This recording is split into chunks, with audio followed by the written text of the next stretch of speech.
To approve the agenda. Second. A motion and a second to approve the agenda. Any discussion? All in favor? The agenda is approved. Under announcements and presentations this evening, I believe we have something from John Maxima. Yep. Mayor, Council, John Maximuk, your Planning and Development Director. I'm here for a question. Our residents and businesses, what are you doing on Thursday, June 20th at 5:30? Well, I'm not sure what anybody's doing, but I have something interesting to share. The city is updating its long-term comprehensive plan, a plan that guides how we grow and what we work on. I want to thank each and every one of the council members and the mayor who have already contributed their ideas to this plan. We're working on our second public meeting, and that will take place on Thursday, June 20th, right here at 5:30, from 5:30 to 7:30. It's an open house format, and it's a good use of your time. It's a chance to learn, a chance to get answers to any questions you have about the city, and it will be interesting. It'll be better than Netflix. So I don't know what you're doing, but it will be better than Netflix. And it's no TV, no podcast, no app, nothing like that. It's just good old-fashioned public city planning. And we invite everybody to be here at 5:30, and it's free, and it'll be right in the community room. Thank you. Thank you, sir. Who knew that John had a sense of humor? Very good, very good. All right, looks like we have no public hearings this evening. We do have a non-zoning public hearing for the millage rate, and I'll read the rules of order for that real quickly. The mayor is the presiding officer. All remarks shall be addressed to the city council as a body, not to individual members. Anyone wishing to speak shall come to the microphone, give their name and address to the city clerk, limit remarks to 3 minutes unless further time is granted by council, not speak a second time until everyone wishing to speak has spoken once, and no one can speak more than twice. Please do not speak unless you have the microphone and have been recognized. And with that, I'll call to order the public hearing for non-zoning, and we have up the millage rate there. Thank you, Mayor. So the city is intending to maintain its millage rate at 6.25 mils this year. So that is 0.456 over the rollback rate of 5.794 mils. So this proposed millage rate would result in a tax increase of $79.80 for a homesteaded property with a fair market value of $450,000, which is the average home value in Chamblee, and $205.20 for a non-homesteaded property with a fair market value of $1.4 million. So per state law, we must hold 3 public hearings to let the public hear the proposed millage rate, since we are not adopting the rollback rate. This is the second of the 3 public hearings. The first one was held this morning at 11:30, and the third and final public hearing will be held on Wednesday, June 26th at 6 p.m., and immediately following that will be a special called meeting to consider and vote on the millage rate. And this is just the current tax digest and 5-year history. And that's all I got. Okay. All right, very good. Anyone here wishing to address council in regards to the millage rate? Anyone? All right. Comments or anything from council? Just want to say that we had one earlier today, and we didn't have any comments either. Very good. All right. We'll move on out of that then and go on down to, looks like we have under old business, approval of minutes. So we have a couple of sets of minutes, one for the work session of May 16th, one for the May 21st. Did anyone see anything that needed to be corrected on those? No. All right, we'll move on down, and then we have under second read, we have the millage cap amendment. That are you going to do that tonight or Tuesday? You guys will vote on it on Tuesday. That'll be the final vote for that amendment. Okay. All right, then we'll move on down to staff action items, and first up under that is the alcohol ordinance amendments. I'm just going to hang out here if that's okay. So we have, I've sent all of this to you guys a couple weeks ago. the proposed amendments. You've seen a variation of this in previous meetings. This has been deferred a couple times as we've made a little bit of tweaks and adjustments to it. But the amendment proposed tonight for Chapter 6 of your code for pertaining to alcohol establishments, we are considering the inclusion of a downtown wine shop concept in our downtown area, so in the entertainment district. And this is, we currently allow wine shops, but this definition will actually allow for consumption on premises at those packaged sales stores. So you can go in and buy your packaged sale wine, but you can also have a glass of wine. These businesses are not allowed to operate on Sundays. That's state law, but you are able to go in a little bit different than a regular wine shop in Chamblee. You can't buy a glass of wine there. And so that is up for your consideration this evening. We've got a couple more definitions as well. The next being the downtown eating and drinking establishment. This was created last year as part of the amendments that we did when we kind of expanded some of the different business concepts in downtown Chamblee. We created the downtown eating and drinking establishment, had a very small square footage requirement of 800 square feet. And we found that we don't have any businesses that are taking us up on that business concept. So for your consideration, we are looking at maybe potentially expanding the square footage of that business concept in the code to either 1,500, 2,000, or 2,500 with a maximum of 2,500 square feet. And then we would recommend that the same square footage is applied to the downtown wine shop as well. And then the last consideration in this code amendment is the self-pour endorsement.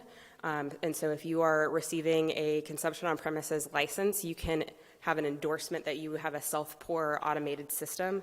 It's a tap system, and we've outlined the various requirements for that, including how it's monitored, the time that you're allowed, the wristbands for age verification, so on and so forth, to make sure that it's being responsibly monitored. Also another concept that's only allowed in downtown Chamblee. And so those are the three primary concepts. Again, I sent you the memo outlining some of these things, and you guys have the ordinance, so I'm not going to dive into all the nitty-gritty details, but that is the proposed amendments. Good. Questions from council? We may want to bring this back up later when Councilmember Mace is here. I think he has some thoughts. I do have one question. The previous version of the downtown eating and drinking establishment, in addition to the 800-foot cap, also had a 300-foot cap for patio space that's been removed. Are we basically just lifting the cap on patio at that point then? Mm-hmm. So basically if someone wanted to build a beer garden concept, that would be the tool to do that with. Yes. I just wanted to be sure. The language was removed, so I just wanted to make sure it wasn't that we were not allowing any outdoor space. To my understanding, that is not the case, but I will double check on that before we vote on it. I have a question on number 3 under section 159, 6159 downtown eating and drinking establishments. We require a sink and all that stuff, but are we going to require a grease trap? I'm sorry? Are we going to require a grease trap? Does that need to be put in? I believe that was actually removed from this concept. We tried to loosen the kitchen requirements from the previous definition so that you don't have to have a full kitchen, and the grease trap being kind of one of the most prohibitive things for that. So it is my understanding, based off of the changes that we've made, that we have eliminated that requirement. If it is required for what it is, like we're talking about a grill, which is going to generate grease, somebody's going to probably want to serve, deep fryer, there's grease there. I'm a little bit worried about not having That actually grease might be a trap. question for you, John. I don't know the answer. I'm going to check it out. It still has to meet building code requirements. So Okay. this would not outline that. I was going to say that's Kitchen, even yeah, if I think I just got that confused. even I'm sorry. if the city doesn't have the requirement, the health code, Is going to require that. I would think. So things kick in like Ansel systems and when you hit a So certain threshold. depending on Yeah, this will just soften some of those requirements from a kitchen standpoint, but if it does require from the health department Just, a grease trap. yeah, as we were discussing this, the previous version required, regardless of the amount of food they would provide, they would have to have a full certified kitchen, which is rather onerous for a small space. Okay. So if they were going with, just a pizza oven or something, then they don't have to do the entire kitchen build out. Okay. That was the goal. If you go But the over grease- to Golf and Social, they don't have a grease trap, but they have a little toaster oven, and everything they put in there is just pretzel rolls, things of that Yeah. nature. So it doesn't require a grease trap. But it may be the health department may require like an above-ground type for the smaller installations for them to get their permit. So that's something we have to look into a little bit. This is an issue that came up quite a few years ago when somebody wanted to put in a hot dog stand with beer, not stand, but a hot dog restaurant with beer at Lost at 5200 on the corner. And they wanted it all to be, well, this piece of steamer equipment, but it's like we don't want to build out a full kitchen. And we never did let them do it because we said, well, that's not really our definition of, they just wanted to boil some hot dogs in some water and be able to serve some beer and maybe some French fries. And we didn't like it because it didn't have the permanence that all the equipment essentially that a full-scale restaurant, and that's small space. That was small space. I don't know if we've proven that it is, wasn't necessary way back then, and if it's not necessary now or not, that it still concerns me. I mean, we continuously are admonished not to let one drop of grease go down our drains. And I don't think it's a good idea to let anybody think that they don't have to deal with that in some way, shape, or form, whether it be a full-scale grease trap or something smaller that is designed for a 1,000 square foot place that has to have a restaurant in it. So I think we got to be real careful about that. Yeah, one thought on that too is with any new business that's coming in who would apply for this, they're going to go through the development department potentially if they're building out a space. And so we'll be able to see that on the front end before they even apply for this specific license. And if it doesn't apply, it doesn't apply, but we can definitely look into that. There's probably some sort of a portable, emptyable, above-ground thing for smaller entities that would be not as onerous as having a full-scale grease trap that's connected to the sewer system type of thing, which wouldn't be so expensive. But I do feel like we always need to keep that in the forefront of everybody's vision about what it is that they're doing with their establishment. All right, anything else? Yeah, really quick question on the square footage. You landed on 2,000 square feet from a staff recommendation. How did we get there and why? So we looked at the different sizes of buildings in the downtown, and bear in mind this would only apply to downtown Chamblee. It was our assessment that based off of the different businesses that are in downtown, that the maximum that you would ever see something for these two business concepts in particular would be 2,500, but really it's probably going to be 2,000 or less. Anything bigger than that, you're going to have a restaurant, a tap room, a distillery, a brewery, so on and so forth. And so we kind of went the middle ground on that. I can't say that there was a specific rhyme or reason why we picked 2,000 other than it kind of fell in line with what the available real estate was, and we were trying to accommodate most businesses, but not necessarily have these bigger spaces. And it's really up to you guys from a policy standpoint, how big do you want those spaces to be? And as you recall, the square footage requirement is there because with a restaurant, you want to be able to have that accessible area. It's a 70% requirement. So you're trying to kind of contain some of that activity to a certain area so you don't end up with, essentially, a bar with nothing going on other than a bar. And so to kind of contain it, that puts parameters around it that kind of matches that requirement that restaurants have to go through. And going back to when we had this conversation, when we first redid the alcohol ordinance, we distinctly said we don't want bars. That's why we landed at 800 feet. So I'm still trying to wrap my head around why we have to increase that. What's in it for downtown Chamblee? Not a big fan. It would be interesting to do a breakdown of what would be required as kitchen space and what would be required as service area, and then how many tables that would leave, how many seats that would leave for a 2,000 square foot or less. To point out, the language isn't total space, it's total space accessible to the Accessible to public. patrons. So we're talking about, when we say 2,000, it's 2,000 feet accessible to the public. So hallways, restrooms, serving area, or actually non-serving area. None of the back of the house operations would apply. It would still be, it probably would be I mean, what we're looking at is what 2,000 square feet or less of seating for the public would generate per food requirements and maybe grease, I don't know, and that kind of thing. And it seems to me that if we had that kind of information, then everything that we're talking about could be absolutely based on volume of. Well, and also keep in mind with with this specific business concept, you don't have a food requirement. And so that's why you do want to keep some limitation on your square footage, because you don't have that food requirement. In the downtown wine shop, you have a retail space, right? And that's going to count. But in the eating and drinking establishment, it's a little bit different. And so, Yeah, I don't think we can quantify it as minutely as what I'm talking about. I think we just give it a try and find out if it works. Yeah, I still just have concerns about having that much square footage and not having the food requirement on it. It's Buckhead back in the day before it got shut down, there was a lot of rules like this, and we know what downtown Buckhead turned into, and what it is today. They had to get control over it, and I don't want to for me, I don't want to turn downtown into what Buckhead was back in the day.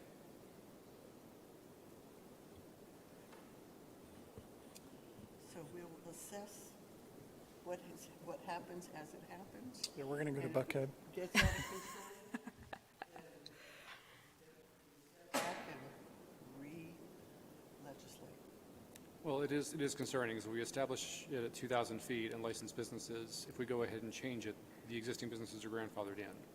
So whatever we do, we're going to live with, even if it's a problem.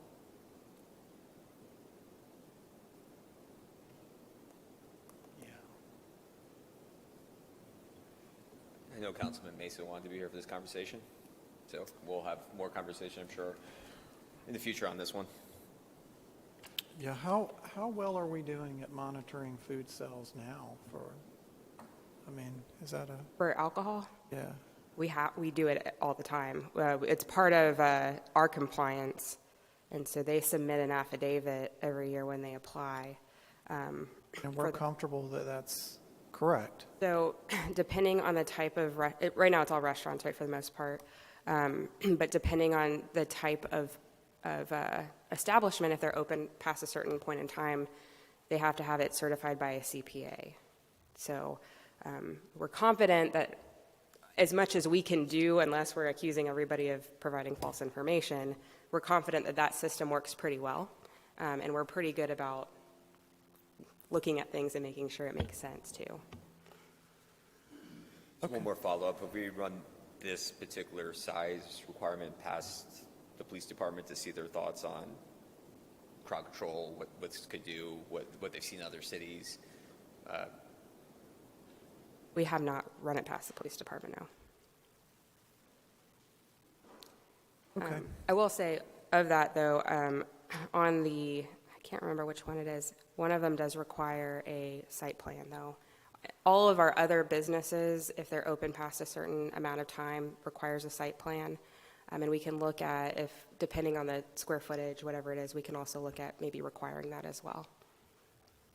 The security plan, rather. I'm sorry. The eating and drinking establishment does require a site plan, and the self-pour endorsement has a higher level of documentation required as well. Yeah, and our police department does inspections of those businesses when they get their license.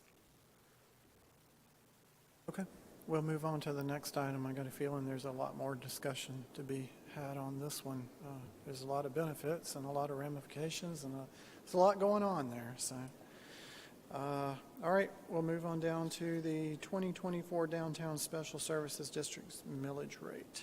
So this is your millage rate for your special entertainment, your downtown special services district.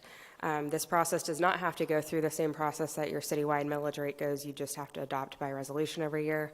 And we are proposing maintaining the current millage rate of 1.75 mils for the downtown. Based off of the tax digest that we received from DeKalb County, this would generate approximately $493,000 in tax revenue for the Downtown Entertainment District Fund.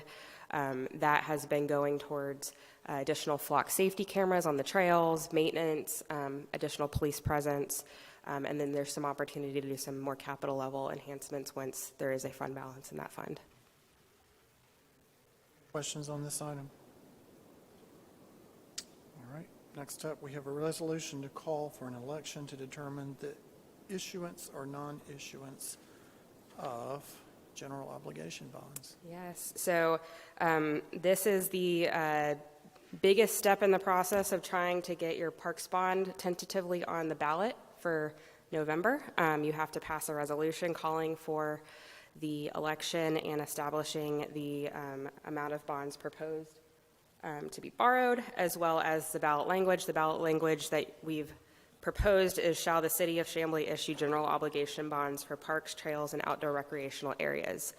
And then the revenue to support the GEO bond would go through a separate tax and a dedicated millage rate sufficient in the amount to pay the principal and interest on that bond. And I've asked Christopher Holt with Davenport, our financial advisors, to be here if you guys have any questions about the number side of that process and any of the information that's in the resolution, such as the capitalized interest and the maximum interest rate and the amortization schedule and all that good stuff. Want to say anything, or were there any questions on this? I knew when I saw a guy wearing a tie that it had to be. I do have nothing to add, but if there's any questions you guys have about any of the parameters, anything of that nature that's included in the resolution, I'd be happy to answer it. All right, you had an easy night. Yeah. And one important thing to note is that we did, through our contract with the Trust for Public Land, as part of their scope, they did some preliminary polling, and it came out very favorable at roughly 72%, a little bit higher, maybe 72%, 73%, in favor of this ballot initiative. So just wanted to throw that out there, that there seems to be general support for it so far. Smiled when I read that and saw that almost 70% of those that responded to the survey felt the city was going in the right direction, and that says a lot. Yeah, so great stuff. All right, we'll move on down to the new Public Works Building Architectural Services. Morning, Mayor and Council. Todd Hill, Department of Public Works. Where's it morning at? Pardon? I could have swore you said good morning. I might have. It's been a long week. I can't keep up with my time. Oh, okay. Thanks, Kristen. So first, I want to thank you for approving the purchase of our new Public Works building at 3220 Cumberland Drive. We're really excited about this, and once we went under contract, we approached a couple architects for space plan quotes, and we went with Jericho Design Consultants LLC at that time for our $2,500 space plan. They had designed our previous locker room for the old facility, and now that we've gotten past the space plan, we want to move forward with hiring them for the actual design for $35,600. And so what we're planning on doing is, let me go on to the space plan that we have here. We're trying to utilize existing office space as much as possible. We're actually splitting one office into two offices. We need 9 offices to accommodate everyone that has an office within Public Works. We're also putting in a room with 6 cubes for supervisors. That allows for growth also in that, as well as 4 touchdown stations so that our actual crews have access to computers to sign into Paycom, check email, etc. We've also had them put in a break room / training room that will accommodate the entire staff. That way we're not out in our warehouse bay trying to have a meeting with everything else going on or training events. And then we have also a locker room. It is an inclusive locker room for both men and women, so that when we do finally have a female crew member join our team, we're prepared for it. And So we're really excited about this. This should give us a lot of stuff for growth and everything. We have tried to keep all the new build out as much as possible, besides an extra conference room, a huddle room, and an extra storage room within the footprint of the existing office space, but the locker room and break room and all that will just be brand new construction.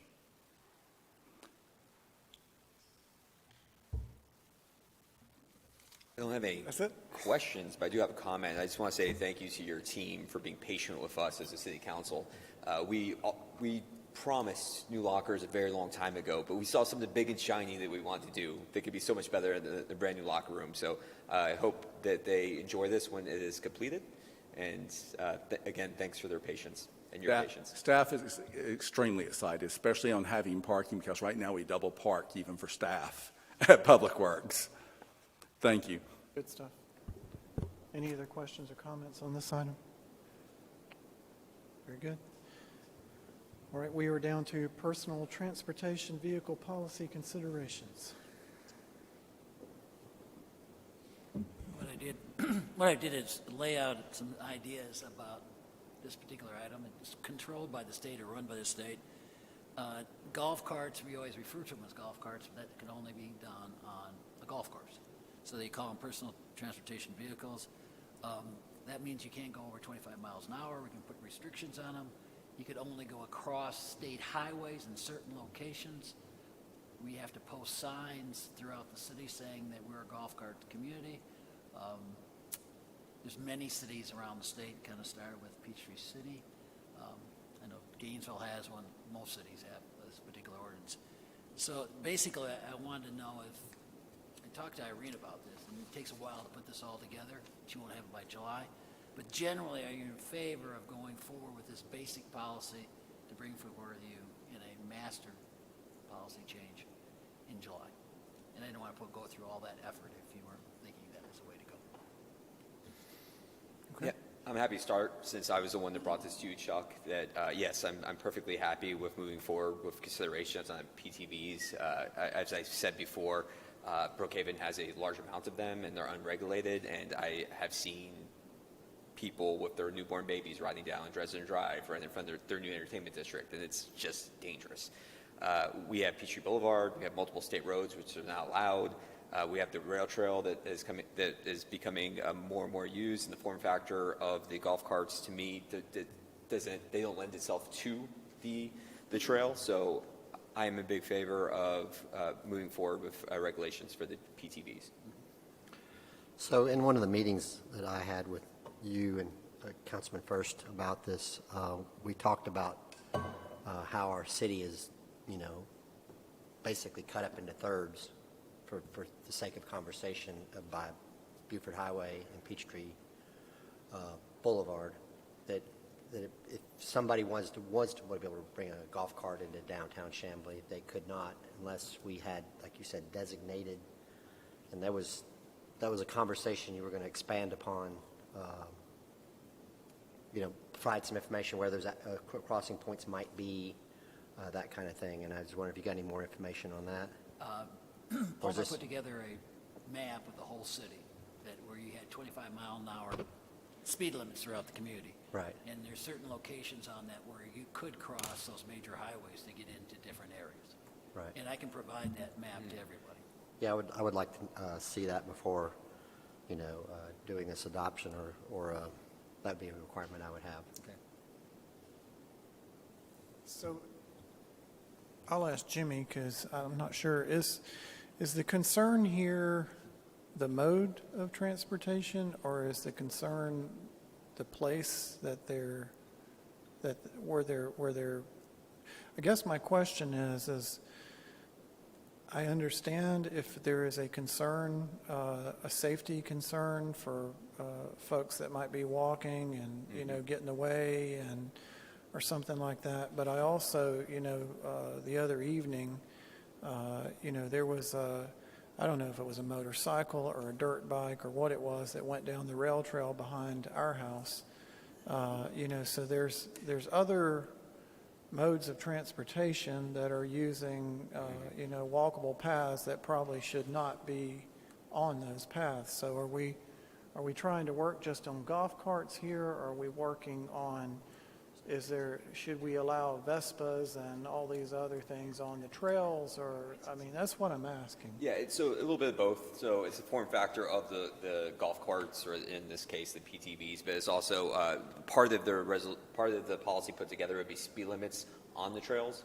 So not so much the mode, the transportation. So if my scooter can't go over 17 miles an hour, then that would be fine, right? But if we're talking actual dirt bikes, those are illegal on the street. They're illegal on the trails. They shouldn't be on there. Vespas, if they're street legal, they shouldn't be on there either.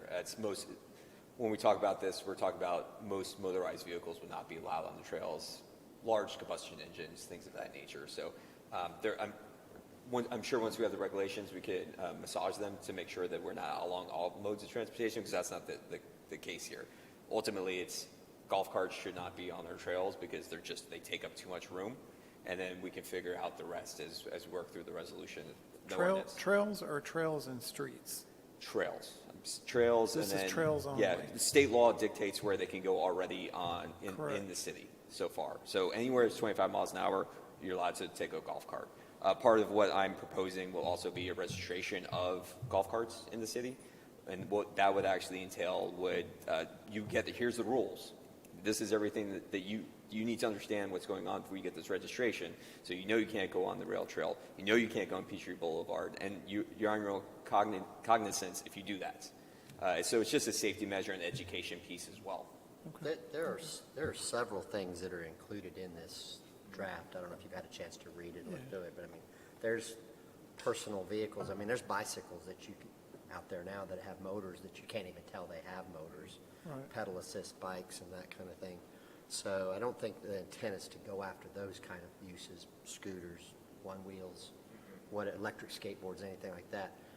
Was there not a mention of the weight of the vehicle in one of those? I thought there was some sort of... How state law defines it is it's speed, I believe, more than weight. So if it goes over 25 miles an hour, then it's categorized as an ATV, all-terrain vehicle, I believe. Correct me if I'm wrong, and that's a complete different set of rules we don't have to worry about because that's outlawed by state law already. There's also a category of electric vehicle that's a sub-car that isn't a golf cart, that the state has very badly defined and has. The problem is that the state says they will create rules, and then they haven't created them. some places call them PEVs. Too, Yeah, like that's personal electronic. That's vehicles. the step up from the golf cart form factor. Right. So my request for you, Chuck, is to send out the resolution or the ordinance that we put together, just a sample one for the rest of council here, just take a look at it to get a better understanding so we can have a deeper conversation on Thursday, and then we can start massaging that ordinance if we all agree to move forward on it.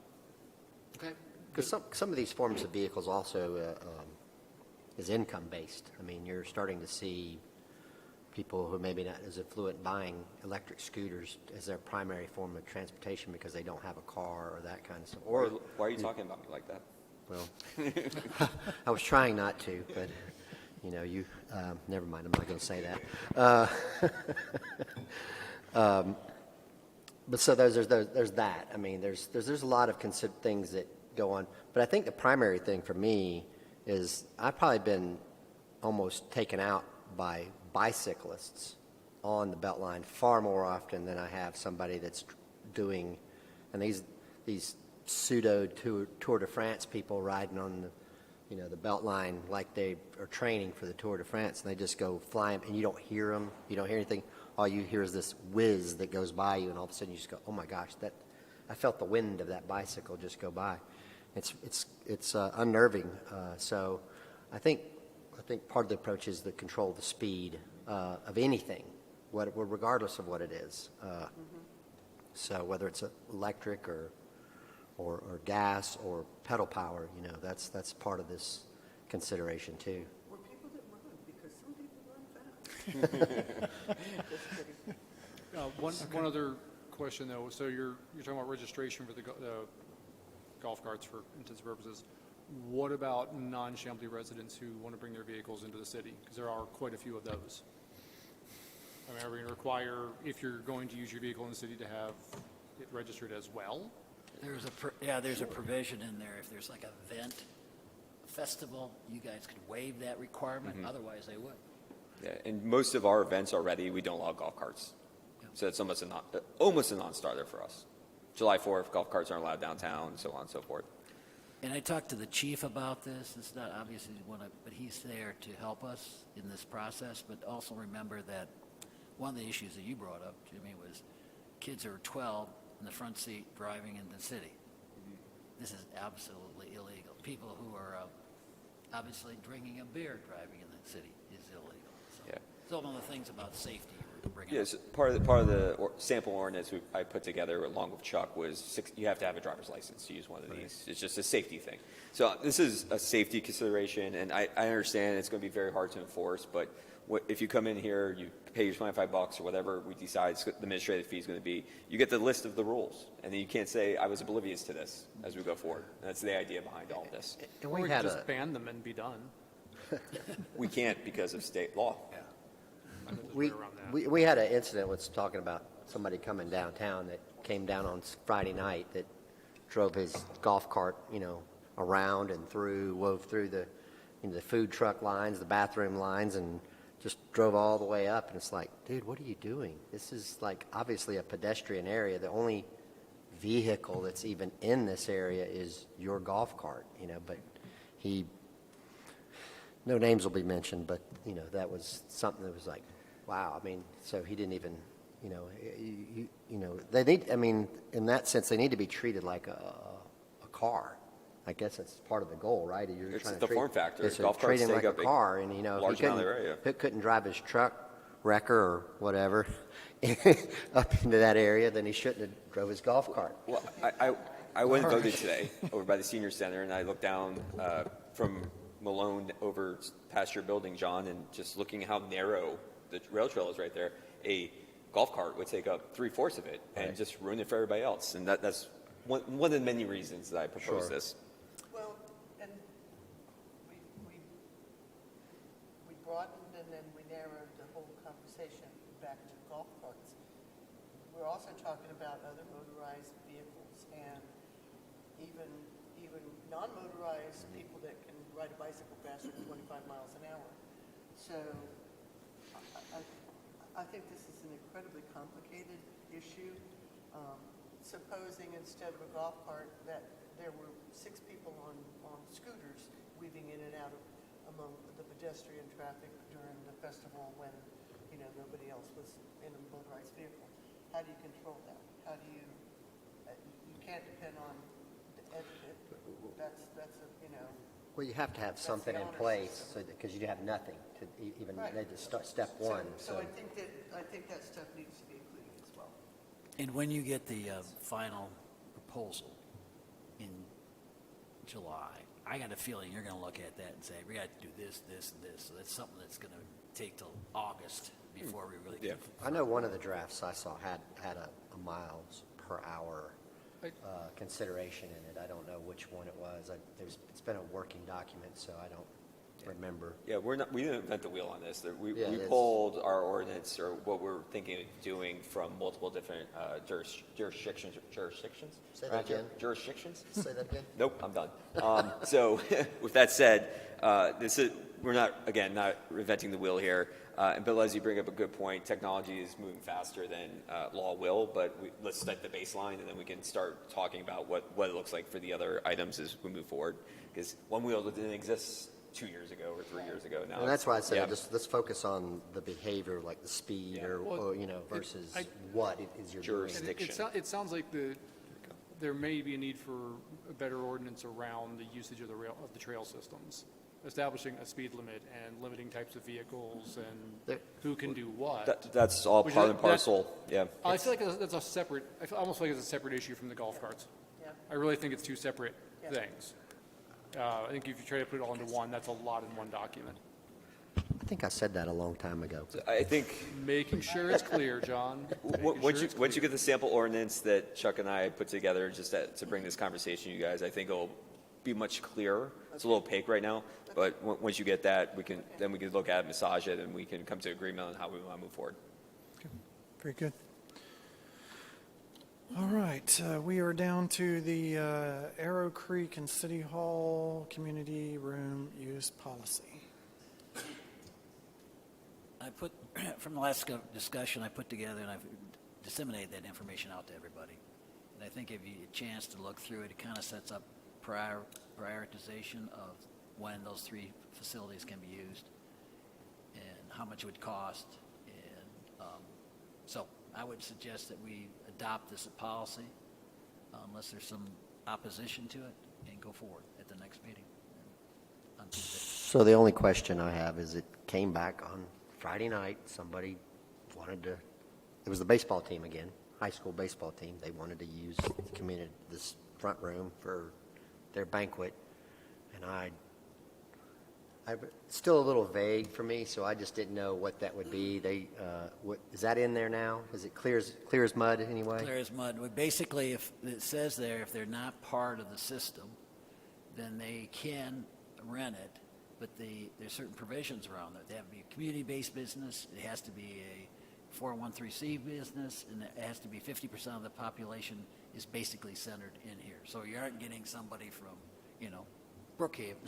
So the Chamblee High School baseball team banquet, how does that fit into that requirement? It would Look at fit. 2E. Look at 2E Yeah. in the thing. I don't have it in front of me. Can Okay. somebody share? A community-based organization must have at least 50% of its members as city residents. So it's Which includes zipper residents. Yeah. Yes, so they would qualify as being DeKalb County schools. So they could rent the space Oh, that's a under good point. DeKalb County schools. That's a good point. Plus they're a 501c. Well, I didn't know if it was and or. It's or. Or that or whatever. I believe it's listed under there as one of the last groups, DeKalb Yeah, County Yeah, number 5, and other governmental partners. organizations, including federal, state, county, municipal, as well as quasi-groups like DDA, MARTA, et cetera. Yeah. Thank you, Brittany. So, but I believe it was Jimmy that asked in an email, how do you know that 50% of any organization lives in the city? You just take their word for it, or is there, I mean, We talked about that, and some of that's going to have to be by your word, and we just have to follow up if we feel it's not representative of what they are. But I was trying to figure out a way with Irene to come up with a way that we could allow people to come in, but they were community-based, and that's what we came up It would probably, they'd probably sign an affidavit, and They gotta it would sign probably discourage people who don't come anywhere near that. I'm sure we're not going to say, oh, you're only 47%. You can't use the building now. Maybe we will, but I don't plan on being in that person. But as long as it's just a goal to reach. I think. Again, how much staff time do you want to take auditing, the attendee list? And if they sign the affidavit and they're proven to have fudged.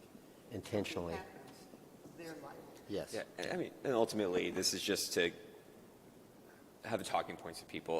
Like I don't even know if we need the affidavit at that point, but if somebody says, yeah, 50%, but we're the Brookhaven Chamber of Commerce, I'm just making something up, no offense to that group, but we know for a fact that 50% of their base is not in Chamblee. So there's a little trust in there, as they said. I think taking an affidavit would be way too far with that, personally, but that's an administrative decision how you guys want to handle it. It's not our purview. okay, but That was one thing brought up by the lawyers, is the fact that if they sign it through an affidavit, put their signature on it, that present us with an affidavit saying that they do it. Is that going to hold them accountable? Maybe, maybe not, but at least they're on the record. Right. That's what I think. refresh my memory because I don't have it in front of me, so, and I haven't looked at it in the last couple of weeks, but you just said A, B, C, so is it A, B, and C, or is it A or B or C, and that either they have to be an NPP member, a 501c3, or 50% of their, or is it all three? You have to be a 501c3, and you have to have 50% of your membership in Chamblee, or.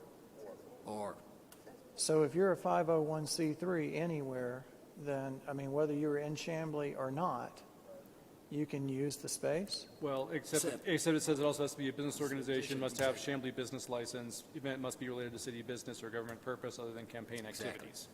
So it's a stacking thing. Stacking, okay. So you pay a fee, you have to do this, and then you have to meet these criteria. Do you have to be a Chamblee nonprofit to participate in the NPP?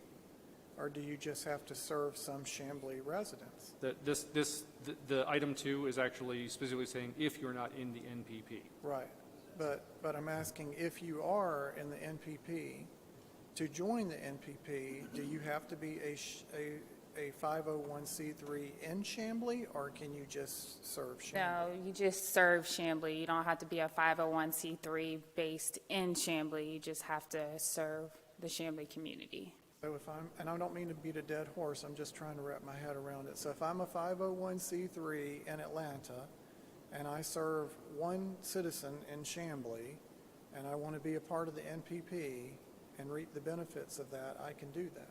They're welcome to the NPP, yes.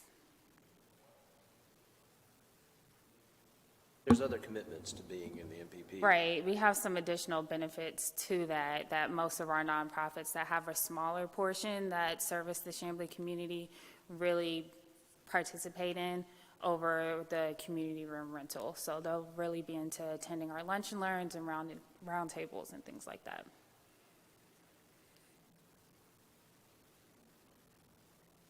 Okay, thanks. Any other questions on this item? All right. Residential tree removal sign requirement. Concept behind that is that it was brought to my attention about potentially having signs when somebody gets a permit to take down a tree, so the people in the neighborhood would know that they actually have a permit. It could be very simple in the sense that we're just adding a sign. I know John had some thoughts about maybe expanding that a little bit about trees and how they're regulated. Maybe you want to add that into it. But it has to go through the UDO if we're forcing people to put the sign up. And what we do is just have a sign saying, we're taking this tree down, you have to put it up 7 days beforehand, 14 days beforehand, notify it, they pay the fee. In the ordinance, as you know, the present UDO, you can take up to 5 trees down in a year. They're not specimen trees. That means basically a tree, it's a pine tree, be 10 inches in diameter, and if it was a oak, it'd be 7 inches in diameter. Not diameter, yeah, diameter. So that kind of give you a basis. Anything bigger than that would have to go through the permit system. How many people get permits? Good question. But at least now, if somebody's taking a tree down and the sign's up there, the neighbor could say, he got a permit. If he starts taking it down, there's no sign there, they don't know. So they call us and say, did they get a permit? That's the concept. Okay. This is another one that I brought forward as well. Brookhaven does this, and I love the idea of it. I would say a good amount of phone calls and emails I get are around trees being taken down. Hey, do they have a permit? Do they not have a permit? So it'll give that visibility, not just to our residents, but also to us as a council when we're driving by, and we don't have to bother code enforcement. I like to see a cool down period as well, so people can actually see, okay, the sign's been up for 5 days. That's arbitrary for me. Whatever we decide as a council, that's fine. What does Brookhaven do? 4 days, I believe? I think it's 5 too. It's 5 days as well. So if we want to make it 10, 50, whatever we want to do, I mean, that'd be over the top. But again, it's just an education piece and just to give everybody peace of mind. Hey, that giant oak's coming down. They've gone through the process. They paid the money to the tree fund, or then the city understands why it's coming down. We've granted the permit. I talked to Christian in Brookhaven. He said that there's some little administrative work to it, but he said it reduced the calls that they get at City Hall. Is there a standard sign, or is it customizable, like the zoning signs tell you about the zoning, so you can actually write on there, this tree is diseased or whatever, so that neighbors aren't arguing with neighbors about why they're taking the tree down. Right. And it also is they're reusable. You don't have to do it that way, but they ultimately have gone to reusable, like you do it, so take it off, put the next one in. I like the idea. I just don't want no neighbor assaulting another neighbor. So Over a a couple tree. questions I have on it's not really related to the sign, but on the 5 trees per year that you can take down, is that without recompense, or you can take 5 down and depending what they are, there's a recompense? Or do you just get 5 free, no recompense, no nothing? No, 5 free. You go ahead, John. There is recompense, I believe. That's right. I was just making sure that If you go so beyond. if it's a specimen tree, there's a recompense regardless if it's one of your 5. Yeah, the specimen trees are not included in the 5. The 5 they must be non-specimen, and it's 5 per year by the property owner, not a developer. It's been a bit since I looked Yeah. at it, but It is, I thought the wording's a little confusing. Yeah. The other thing is, I do know that the process of getting a sign or getting a permit and all that is one of the reasons why people do not comply. They don't want to go through the hassle of getting the permit because they don't want to. So I do not want this policy or addition to the policy to add to the complexity or the timeline of tree removal because, and the fee even, because I think that will just actually increase non-compliance that's just my opinion. Like I said, I know a lot of people that seem like they don't comply, and because of that's too much trouble, or the tree companies tell them it's too much trouble and we're not going to do it. So they end up going with the people that are the cheapest, which probably the ones that probably don't get the permits, and then it comes back on the homeowner, not the tree company. But anyway, that's just kind of I think it's just basically getting a sign. If you go through the permit, all you're going to do is get a sign on top of that right now. right. And are we installing those signs, or are we like how do? We give them to the homeowner, and the homeowner would install him himself. That's the way it's Gotcha. done. And so, okay. So, going back to Brian's point about the zoning signs, in a zoning sign, if you don't put it out when you're supposed to or whatever, then it actually becomes part of somebody's reason to appeal the zoning decision as they didn't advertise or they didn't post up about it. I'm just wondering if somehow we create a monster by people like, oh, well, they didn't put their sign up 48 hours before they cut the tree down. It was only 12 hours or 18 hours. And is there any recourse or is there any punitive damages to somebody who maybe didn't get the sign up in time? I'd like to comment on that. The system right now is that we've got a uniform family of signs with Chamblee branding with different colors for different public notices or rezoning, developments of community impact, variances. And should the council go ahead with this kind of program, I think that we would just add to that family of signs. Staff sets those signs out onto the properties to ensure that that public notice is done. Some communities do it differently where it's an obligation on the owner, but in Chamblee we set the signs out. And those signs do have they're reusable in the sense that the part that we can customize for the particular address and the property owner and the date of the hearing, that part that part is reusable. That part we can print and attach to the sign. So I would suggest we do the same thing for this if the council goes forward with it. I've heard two different things. One is that we're not contemplating staff putting them out, and one is we are contemplating. John pointed out he'd like to do that. In Brookhaven, they don't do it that way. Gotcha. So I was assuming we're not, but if staff wants to do it that way, that's fine. But we don't have to do what staff says. No, it's true. So it's just we ensure that part of it is taken care of. And that, I guess that follows back up, like if the signs don't get out in time and as you increase the hassle factor. Yeah. And anyway, that's where we start tripping over ourselves. I think is a problem. Yeah.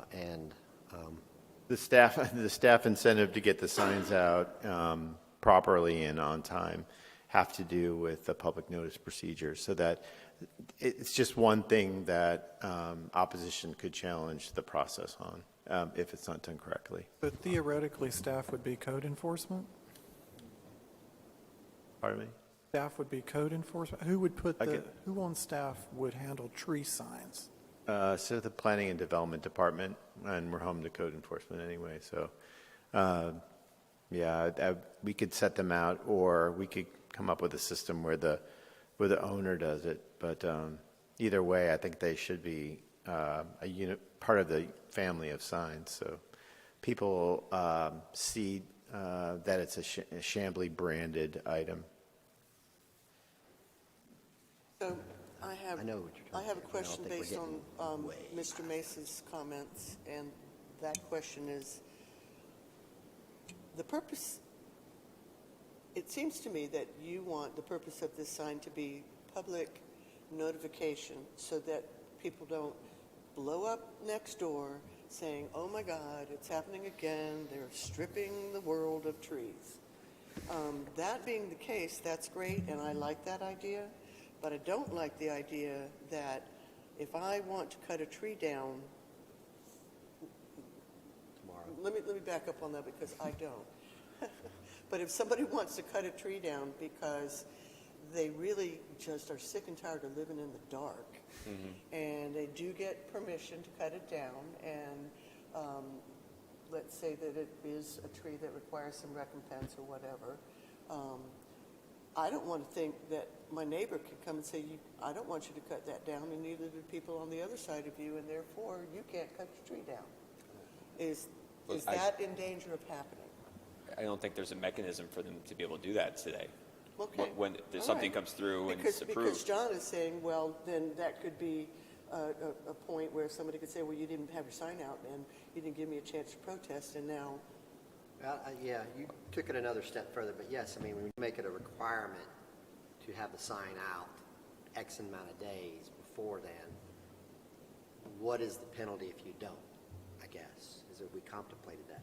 I mean, I'm all for having an educational sign out to let people know And it's that, essentially hey, it's we got a educational. permit, and we put it out there, and that's all that it is. yes, okay. But I'm not really for adding 10 more layers of bureaucracy and staff involvement in this, so that's kind of, Okay.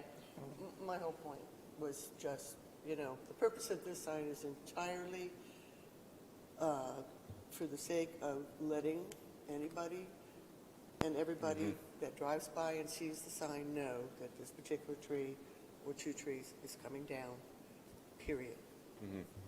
And the sign's on the tree. And then they've gotten their permit. screwed in.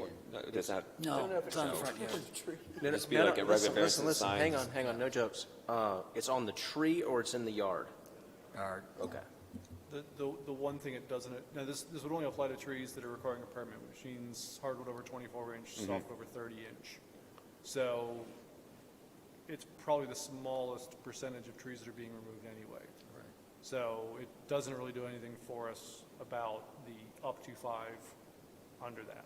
I totally understand. So, And that's how there's a bigger issue here of our code that Chuck had mentioned at the very beginning, that John Maximock has some ideas of how we can strengthen our code. That's not what I'm trying to do here. That's a totally different conversation. It's an education and a visibility piece at this particular juncture. When we redo the UDO, that's when I understand we can go back, look at the tree ordinance, which is a much, much bigger ask. Yeah. No, I think it was, I have a couple of trees coming out in the next Yeah. few weeks, and they're all undersized. There's no permit required. That's That's part- the more likely thing to spark someone complaining about a tree being removed. So I'm not sure it's fixing that much of a problem. Well, Yeah. but that's the education piece. They call in, they complain, say Elmer's taken 5 trees out, say those 5 trees within code, Right, he's able to right, do that, but- doesn't need a variance, doesn't need a sign, good to go. And that's the education we're trying to get here. What I'm saying is 90% of the tree removal falls in that category of not needing this sign. What about the 10% of trees? You saying they're not important? I didn't say that, but I'm saying that if Is your it worth the goal is cost? to reduce the complaint calls to planning and development, you're going for the smallest amount of low-hanging fruit. And the reason we did that is because it's under the code right now. Sure, no, I understand. I'm not sure with the code the way it is, it particularly does much for us. I mean, there's a part of me that wants permits for every single tree removal. Is the cost worth, Is the additional effort actually worth what the result's going to be? I'm not sure. And it's all hypothetical until we do it, right? So it looks, we're talking about all these problems that could come out of it. As Leslie said earlier, let's just do the damn thing and see what happens. Again, you're right, I agree with you. Money, Again, this And particular effort. issue will not, you know, that kind of thing. And what do the majority of our complaints come from? The majority of our complaints seem to come from clear cutting for development. And it would be lovely to stop those heart attacks as opposed to the heart attack from a tree coming down. And the other issue is the complaints come after the fact. Oh my God, my neighbor just took down all these trees. Were they allowed to do that? Well, after the tree's cut down, it's too late to answer it. So, and again, I mean, I've had neighbors do it. You know, again, it's usually on a Saturday afternoon or Sunday afternoon. So, Yeah. And remember the intent of the code, right? We're trying to save specimen trees, 70-year-old oaks. These are the ones that they have to go through, have a reason. We honestly don't care about the smaller ones, and that's why code doesn't take them into consideration. So when we talk about the 10% of the trees, that's what we're trying to make sure people understand, educate them, give visibility on. So I can set aside the other 90% because code doesn't take them into consideration. We're talking about the 10% currently. In the future, it could. We're talking about the 10% that we care about that is very visible to people out there today. Again, this is just a sign saying you pulled a permit. Yeah. That's really all it's doing. I I see value in a sign. No, I do that's- as well. I see a better value in a sign that says these trees can be removed, a permit is not required. I mean, I'd be curious to know how many tree permits we actually Maybe you issue have per year. a QR code say, if you want to find out more about the tree code, go here. You know, that's a great thing. But I'm curious to know, how many permits we actually issue per year to residents for tree removal. Per Brookhaven, they we're haven't not- seen a lot of uptick on this. And- Maybe it's a feel good. You know, I'll sleep but better I at mean, night. I'm just curious to know what number of permits Chamblee's issuing now. I don't care what Brookhaven's doing or what they've seen. Yeah. So that's something, if I staff imagine can bring it's- that information to us, that'd be great. Yeah, I'm not discounting what you're saying. I'm saying it's probably in the same ballpark. They're not getting a lot of tree permits. I'm pretty sure we don't get a lot of tree permits. John could probably answer that question, Maximuk, not Mesa, and get this information for our next meeting. just so you know that when we go through this process, it'll probably be July before you get the final, because it has to go through a process. I appreciate the spirit of conversation. Long live the 10%. All right. We are at the end of staff action items, but Councilman Mesa, you were a little bit late. Did you want to comment on the alcohol ordinance amendments? We had quite a spirited conversation about this already. So I did hear, I was listening on through our wonderful website and the live stream, so I did catch most of it. Did jump through a little bit of it. Councilman First specifically mentioned didn't want downtown Chamblee to become Buckhead, which I understand that, and I think we're a long way from that happening. I think we need to have one before we have too many. And then the second part of that was, and I think we can also, if it starts becoming a problem, we can, which Councilman Robinson brought up to me in a private conversation, that maybe we have a number or I don't know if you brought that up, because I got missed bits and pieces of the thing, but you mentioned to me that we could regulate how many, like, do we have 10, do we have 20, do we, cap it at some point? I don't think we have to worry about that now, but we can come in, because these are all living and breathing documents. Second part of that was the hours. I think, if I'm not, and I think you mentioned that, again, in the conversation, was that we're talking about 10 o'clock Sunday through Thursday, and then 12 o'clock on Friday and Saturday. Right. As being the restriction for these non-restaurant establishments that don't comply with the code. Correct. Which And I don't know actually, too many, I don't think Buckhead would have ever become no. Buckhead, being open from 10 or 12 o'clock at night. and actually state law would prohibit these types of business concepts from actually opening on Sunday, so it would Another, yeah. Well, be yeah, reduced. Yeah. So they would not be allowed I to think serve on there's Sundays. some there's some checks and balances already built into what staff put together and the attorneys put together, but I also think we can also intervene if it becomes a problem. This is to, as I think you mentioned it, we did the eating and drinking establishment, was it, I can't remember which one it was, it's only 800 square foot and nobody's taken our, so obviously that was not of an incentive enough. And then I do appreciate that staff took the time, instead of just pulling numbers out of the air, they actually looked at the analysis of what type of inventory that's currently in Chamblee, that, as far as the size and that thing. So that was something I definitely had an interest, because too many times this council, since I've been on it, just pulls numbers for whatever it is, whether it's the number of how close the trees are together, light poles, how tall the ceiling is. They just pull numbers out of the air and nobody knows like what that means. They just say, oh yeah, 18 feet sounds good, or 20 feet sounds good. And it's like, So I have a question for you. Uh-huh. Because this is something that Jimmy is concerned about, where the 2,000 square foot number comes in, and is it 2,000 or under, and does that work, and is it too big or whatever? Well, So what are your feelings on that? So where that came in was staff did an analysis of what existing spaces are in inventory in the downtown area and what that might look like based on those. And then staff, I believe, we explored the option because there was some concern, Councilman Byth brought it up, about having 2,000 square foot of just pure consumption. And the attorneys resisted on that and trying to delineate the space that way by just talking. I don't know why, don't ask me why, but they basically wanted to stick with customer accessible area. And so that, I believe the wine shop ordinance specifically wants to sell like packaged goods. It's not just a bar or whatever. It's not just consumption areas. So if you're doing that, then 2,000 square feet is not that much. Correct.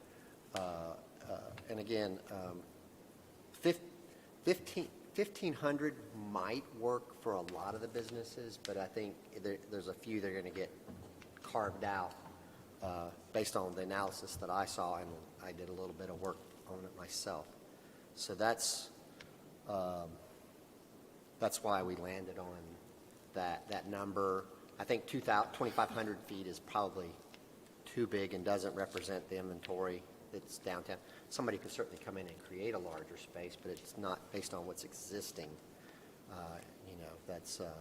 I will say even your restaurants, most of them are not 2,500 square feet. They're smaller than that. The bigger ones that are over 3,000 are going to be Hopsticks, which is a brew pub, Tap and Market, which is a tap room or tap room concept, and some of the other concepts that are usually restaurants, distilleries, breweries that really there would be no reason to have that much space, but you never know who could come Quite a in few and try to people take spent that. a significant amount of time, researching this and not trying to get it right before it came before council. So it wasn't just like I'm trying to get your question answered. pulling, it was just, we just didn't pull it out of the air. Yeah. We had meetings with the attorneys, the alcohol attorneys.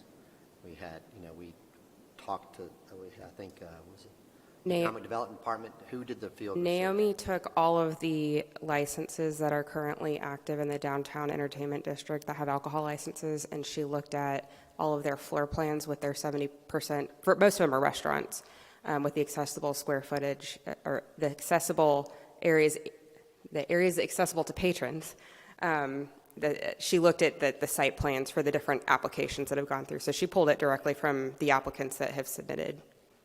I was originally open to, like if you were going to be a wine shop and you're going to have 50% of your space be like retail And then area other that's half- not for consumption in another area. But again, for some reason the attorneys were resistant on, and they pretty insistent on sticking with customer accessible space. And I'm glad that you brought up the limiting the numbers, now is not the time, but much like what we've done with massage parlor licenses, massage establishment licenses. We've limited it.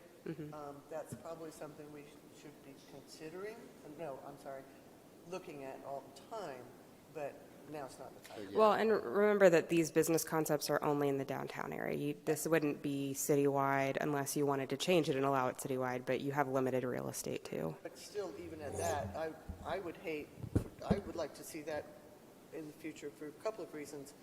I wouldn't want to see 12 wine shop tasting rooms downtown. We do need to be protective of the people that are doing it, number one. It's just like a shopping center limits the number of fast food restaurants that can go in the food court or whatever, or limits them to the food court. That's, I think that's the other reason to do that is not, have such a proliferation that everybody fails because, that's all we've got. We can definitely look into. We've gotten some positive results in some of the other changes that we made, like the golf and social and the people that want to bring the wine bar and tap room across the street, that have kind of, taken advantage. But we've had other things that have kind of, somebody did one and then have it come back, and then nobody's done a wine shop for a while. So I think, So I think, again, I think we're Just keep an eye on it and keep an eye on it. And we always know that we can always, it becomes a problem, let's fix a problem if it becomes a problem. Let's not worry about a problem that doesn't even exist yet. I mean, it's something to keep in the mind, but we always have that tool in our tool belt.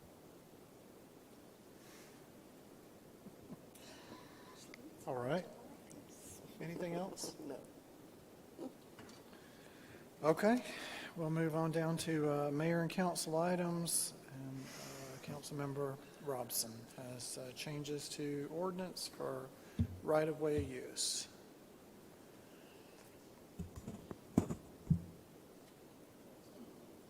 Okay, where do I start? We have, because of an incident in Milton, we had what is called the rubber band effect. We allowed people to put things in the right-of-way of their own yard. But now, because of that, we changed our code to say that we cannot allow people to build within the right-of-way in residential. I don't know if that actually applies to commercial, but certainly in residential. We have come up against it with a particular request to rebuild, put a fence back, which is, I shouldn't have even said put it back, to build a fence in their front yard to enclose part of their front yard so that their kid can play. And that person actually does have some extenuating circumstances based on the topography of their property, and they are on a corner lot.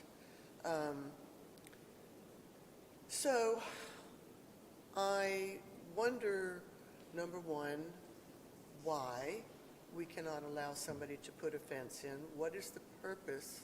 Are we trying to protect ourselves from a lawsuit in case somebody runs into this fence and dies because they ran off the road and ran into the fence? Or are we trying to limit our liability in any kind of cases? If that's the case, we've been putting trees within the right-of-way, and those trees are just as deadly as a fence if somebody runs into them. There are other things that are going in rights-of-way that are just as deadly as running into a fence. Where are we worried about our liability? And if so, why have we applied it so spottily across the board? Is there not some room to allow for a fence to encroach within the right-of-way when the right-of-way is greater than what is necessary for the future of the city installing a sidewalk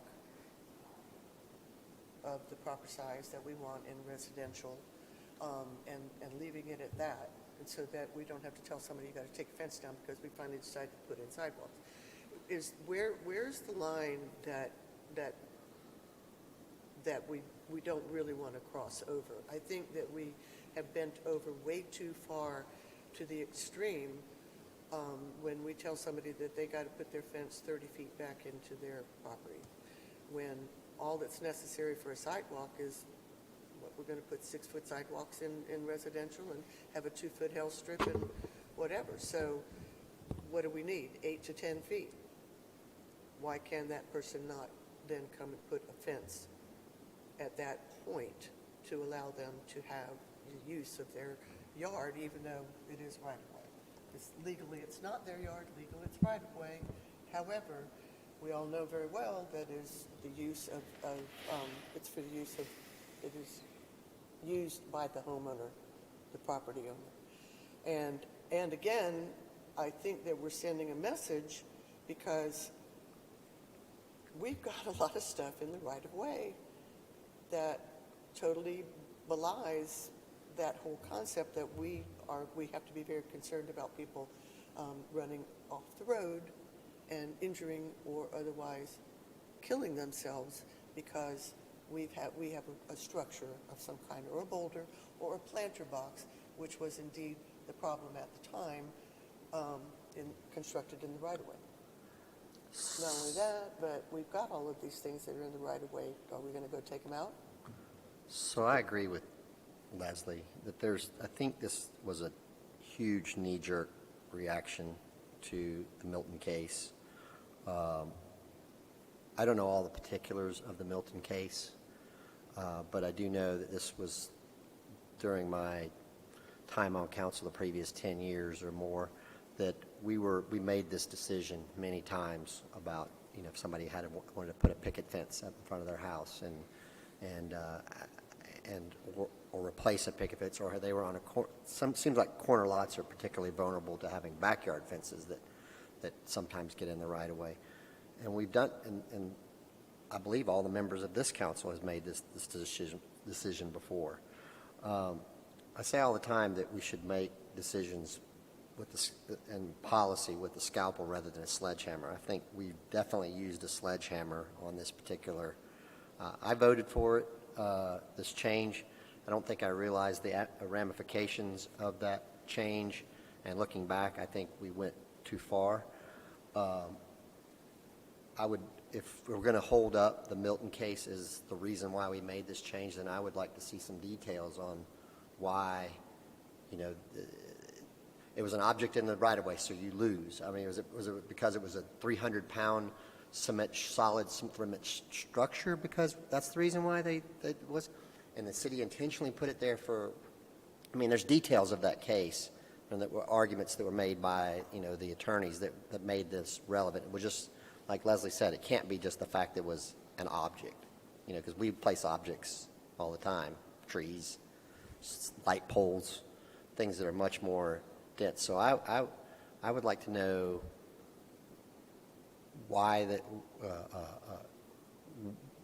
this particular incident cross a line somehow, some way, and can we go up to that line but not cross it if that's the case? So that's kind of what I want to look at. Again, not just, it seems like it was a big, again, knee-jerk reaction to they lost because they had something in the right-of-way, so let's not allow anything in the right-of-way. Yeah, and I would just add to that as well. I mean, I was serving on council at the time, and I voted for this change as well. And I didn't realize what we were really doing long-term. And I remember Milton, it was a flower pot in the road that they had put in the road for I guess to narrow the street or to keep people from parking in a certain place, but really wasn't right away. It was in the street, or what essentially was the street, if I recall correctly. This council used to be, and many times we made decisions to allow people to build fences or not. I remember cases that came to us where people had already built the fences and got caught by code enforcement and other, and had to come before us, and we always forgave and allowed folks to keep those fences. And in this particular case, this gentleman was trying to do the right thing. And, I think being penalized when you're trying to do the right thing sends the wrong message. The right thing in that instead of putting up a shoddy 3-foot section to replace a section that had been hit by a tree, he decided to replace his entire fence to make it look good because he wanted it to look good for the community. And I think we're sending the wrong message when we don't yield to folks trying to do the right thing in a situation like this. I'm just as aware of lawsuits and liabilities, and I mean, we live in a very litigious society, and I understand that, but I don't think we can hide behind that to not do certain things. And I would just, I'm just saying for my sake, if I had this to do over again, I would undo what I did. Just as the councilman said earlier about the alcohol thing, we may come to a point in that where we see we made a mistake, and if we did, we'll change that. We'll unravel that ball of twine. And I believe this is one of the same things. We made a mistake, and I think we should go back and fix that. So, wow. There are like 12 things we've combined into this one. So the thing that was brought last month that I guess we're putting off till next month about did staff follow the ordinance and all of that, we're bringing that into this. That's something else entirely. Whether or not somebody's kid plays wherever, that's something else. The property, the topography of property, that's something else. Unless the property changed shape after the purchase was made.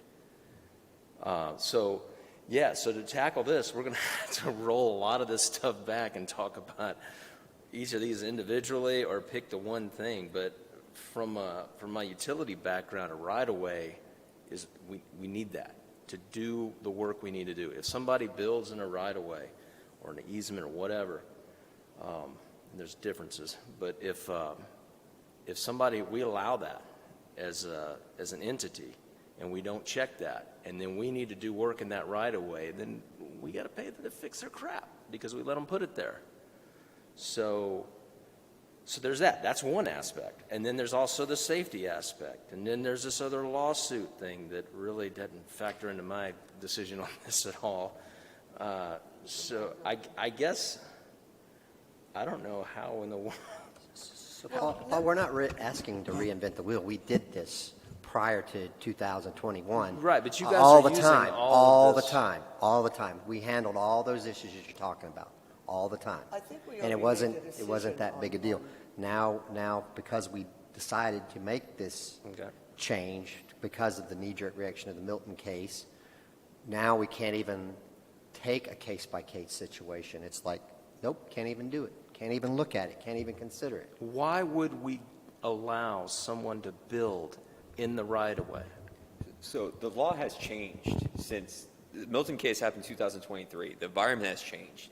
Before 2023, yes, it was fine. There was no case law that said that's an issue. Now we have 30 million reasons why this is a bad idea to allow people to build in the right-of-way. And as Paul said in the very beginning, the case that's happening in Huntley Hills right now has nothing to do with this. That gentleman has. That's irrelevant. It was brought up, so I'm just addressing it right now because his relief's not going to come from a UDO change in the next 6 months. So set that aside.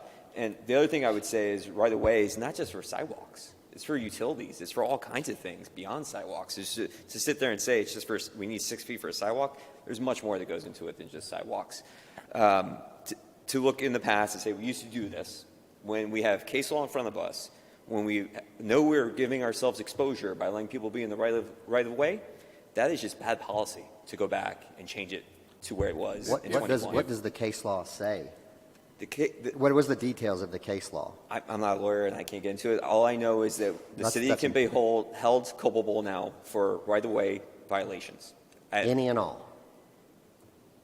That's what the case law says. We don't know that. We live in a world where we try to mitigate risk as a council. Gotcha. And to allow a picket fence, which can easily kill somebody just as much as a flower pot at the right velocity, right?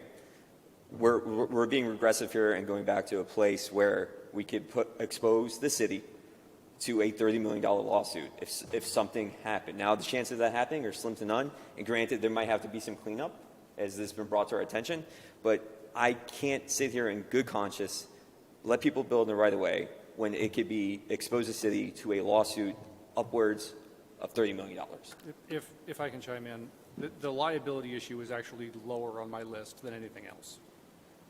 Okay, what we're seeing as our Public Works Department is dealing with our stormwater issues.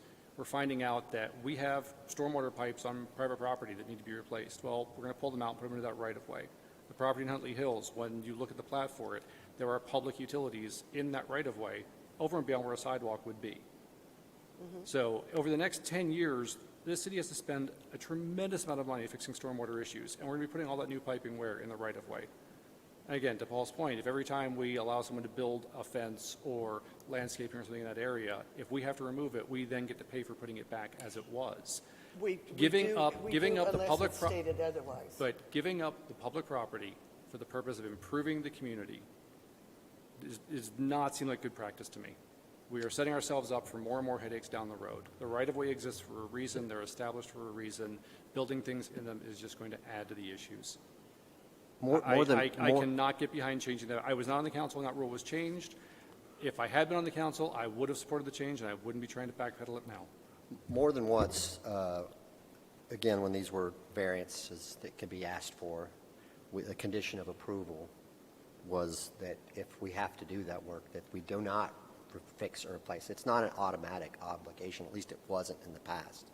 So I think we can definitely include that in the language, if you know. But if you have an issue where the city accidentally damages it because they're working in the right-of-way, we are going to be liable. No. If our We if can our guys include are that rolling in it the back language. over the fence and it's in the right-of-way, the city is going to be held financially responsible to repair the I damage. respectfully disagree, because we've included that language in other.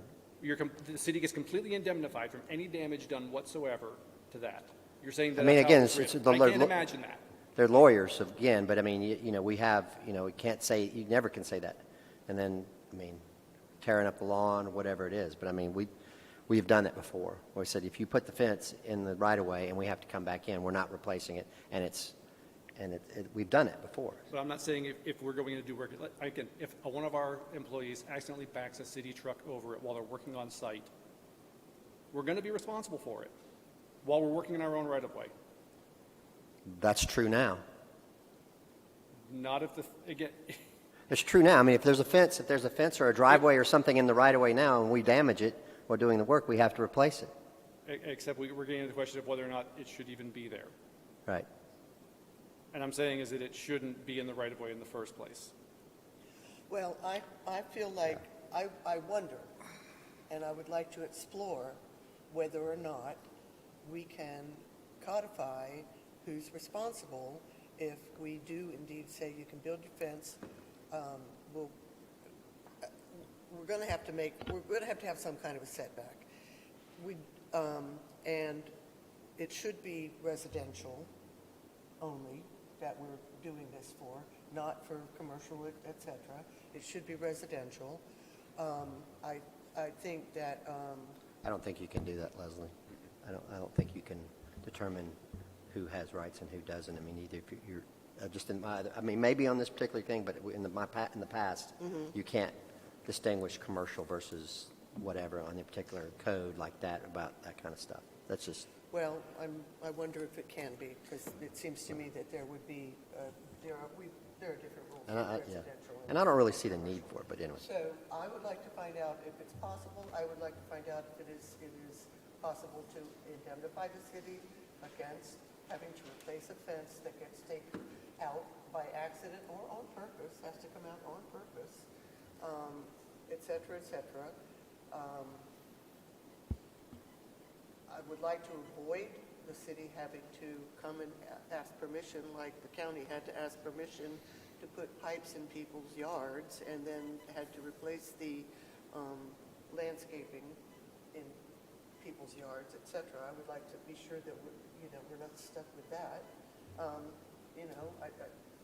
We'll give them an easement to put it there, and that's fine, but if something happens, it's all on them to replace it or whatever. I just would like to see if we can't make this a little bit more citizen-friendly. Why? That's my big question. We've had this law in the book since 2001. We had one gentleman that didn't agree with the decision. He has a abnormal lot. 99% of the lots in Chamblee, the right-of-way will not matter when they're building fences or doing anything. Why are we trying to change the ordinance for 1% of the property that's here? Why do you keep saying that? We're not. This is what brought it to our attention. Doesn't mean we're doing it for him. But there was not a problem before that until it was brought to our attention. So why is it a problem now? The other rule was not a problem until Milton brought it to our attention. There's $30 million problem. That's what I'm getting at. Again, Okay, guys. I disagree because the $30 million, there's details of that, but we choose to ignore it. What is this significant about? Brian says there's a pot placed in the road. It's May I way answer different that? than a May I fence. answer that, please? Sure. There are,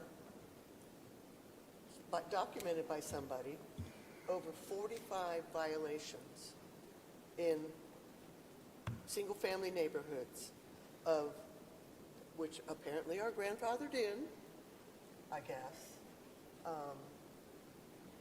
Still doesn't indemnify us if indeed we are responsible for an accident. However, there are 45 just in Huntley Hills. And I could have taken a lot of pictures on my way home, but I had no idea how I would present them to you guys. But there are so many violations of present code that, and there are more wannabes. I think we need to make this, we need to find out if there's something that we can do to ease it a little bit, we went from here, we're very forgiving, to way over here, you can't do it, period, and everybody's got to run scared, and you're going to have to take that out of your yard because it's a violation. Let's meet in the middle. I would like to see if we can't meet in the middle, make it equitable. What is the point for a right-of-way? Well, of course, pipes, water pipes, where the meter gets placed and who's liable for the water up to the meter and beyond the meter, all of that kind of stuff. I understand that. Where your telephone poles get placed and future sidewalks. All of that stuff. We've talked about putting sidewalks in our residential neighborhoods for a long time. And the biggest thing that was always said to me was, we have to acquire the right-of-way. We're going to pay for it. Even though it's ours, we still have to pay for it, number one. And we don't want Aunt Mary to be upset because we're taking her roses out.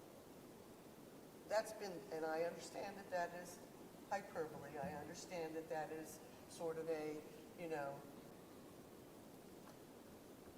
neat little basket to put stuff in, but that is why we have not put sidewalks in, because we can't afford it. It's not just laying the concrete.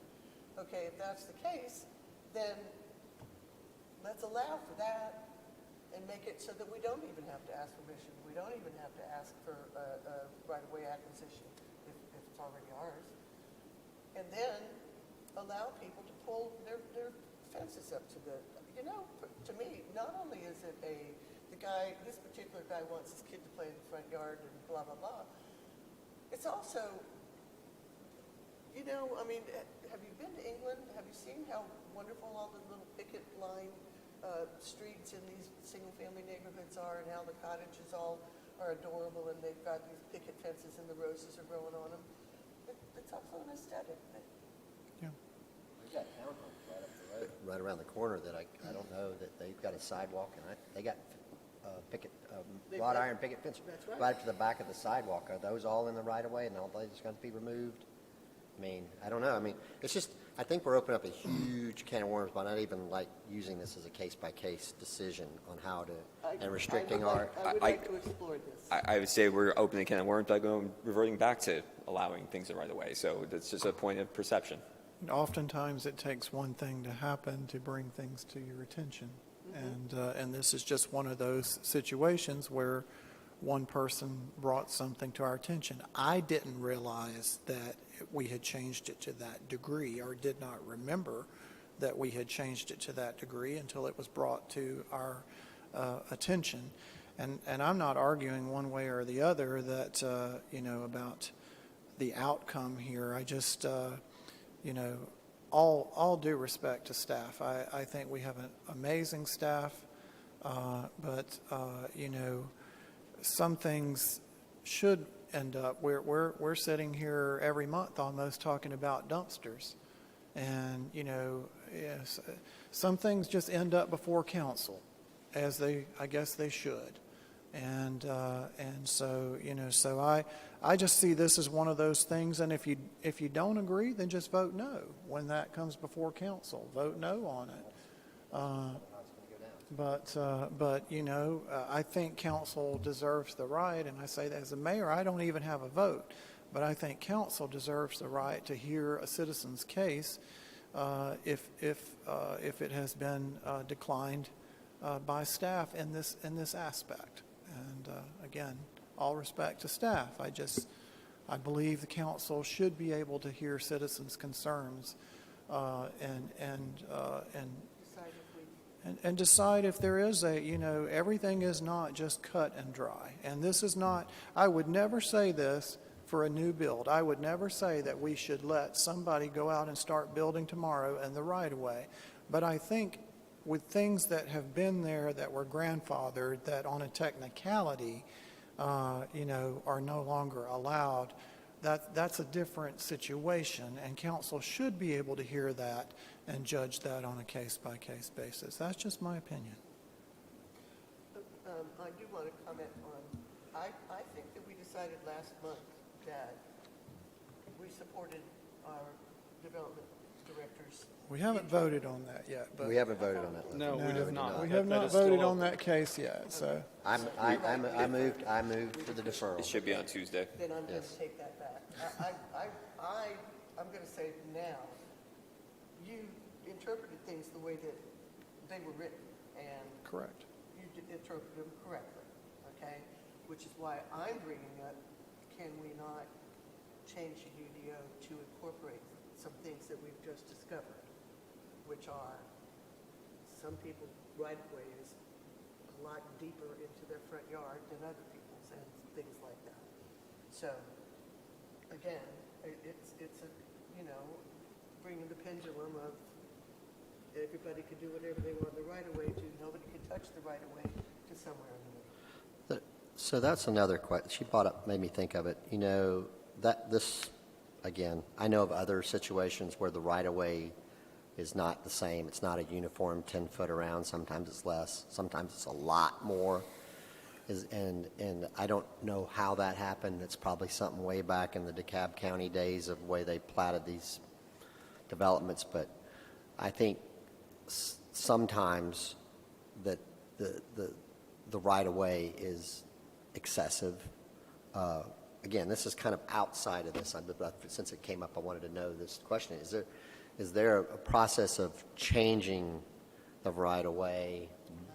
Well, yeah, but I didn't know. I mean, that's kind of a thing. I mean, most people's right-of-way is 10 foot. This guy's 20 foot. And again, I'm not saying we change it. I know of other examples where people have told me about their right-of-way being fairly deep into the property, and you can look at the tax maps and you can see that it doesn't wave, but the angles sometimes just do weird things. So I didn't know if there's a process that we can give back some right away, or is that like considered a city asset so we can't give it back? Does that get really complicated? And it constitutes money and value exchanging hands. So it was it's really not part of this discussion, but it is just something that kind of piqued my curiosity when some of this stuff came up. Well, apparently you can redraw your property lines, because you can sell a slice off of your property to your next door I know. neighbor if they want Yeah, to sell. there's no doubt you can do it, but there's a value assigned to that, Yeah. and that's where I think it starts becoming problematic. John, there's a lot of rules around giving right-of-way back. You have to go through a whole process, so I think that would be Right. a difficult and expensive process. I will also say you keep bringing up the fact about this other case in Milton. I've got a lot of information about that. It's still pending in court. It's being appealed. But So it could get overturned and thrown out. yeah. So bottom line, I'll give that information Still to you. costing money, but All right, so for me, it's not about the money or the liability. My house, I have right-of-way on 4 sides of my property, actually more like all of them. It's like 5 shape. But most of my yard I cannot use for purposes, and because you helped me redo my backyard and everything, all the bushes have to be a certain way. I live underneath the transmission line right-of-way. That's the big high-voltage power lines. And in my front... plant material in your front yard and in your side yards And in my, and trees. okay, come on. I let you guys talk all of this time, all right? So what we're really talking about here is the previous council made a decision that there's going to be one rule for all. And that, now we're talking about changing it back to something like where council decides. Now, I like when there's one rule for everybody. I like that. There's also there's some time to give and some flexibility, but I really am uncomfortable with going from something where we had a written rule for everybody to something that somebody who is maybe in good with one of us can come and get more time and maybe get something they want over somebody who's poor or whatever. The way it's written, I like it, and it's my microphone today, I guess. So, yeah, that's it. But we're going to talk a ton about this, so I'll just save it for later. Anything else? So I think, just one last thing on this, I think what Leslie is asking for is not that we change it, but just, I mean, it does say changes to the ordinance on right-of-way use, but I mean, I think what she's really asking for is like some proposals from staff, some other things that we can consider are options, not just, we're going to change it to this on Tuesday. So we would like to, I think we just would like the opportunity to explore. We'd like the opportunity to find out about the Milton case and how that may or may not apply to even what we're kind of things we're talking about. So that's kind of, there is a lot, as Paul said, there's a lot more discussion to be had on this, I believe. So is it fair enough to put this as an item on our retreat? Would you be okay with that and talk about this a little bit more, or let them do some homework? I think that's, And- both, yes. Yeah, I would like the homework to be done for, staff to look into, and I wish that legal counsel was here because I'd like them to weigh in on it as well, because we're talking about legality, we're talking about we're not talking about morality, but legality and, being kind to our citizens and all of these other things. So I think this would be great to talk about it at retreat, and not come back to us in a month, but let's talk about it at retreat and then work it through. I don't know if retreat's going to be the best place to talk about this because the department heads will not be there. Our lawyers will not be there. So it would just be us in the room talking without all the information that we need. This is, and strategic retreat should be about bigger issues in the city, not just one particular item. That's my opinion on it. It pains me to agree with Jimmy on this. I think that you can be right as far as not talking about it, but this is actually quite a big issue. If I may, on this, if you can recall, your budget contemplates a UDO, an overhaul of your UDO or a comprehensive look at your UDO. It might be appropriate to look at this as part of that process so that you can take a very comprehensive look altogether at it and you can see how it impacts other areas and that it's not this one-off isolated consideration. You kind of can look at it comprehensively. I knew you had the answer. Good answer, good answer. That actually makes a lot of sense. Thank you, Kristen. You good? All right.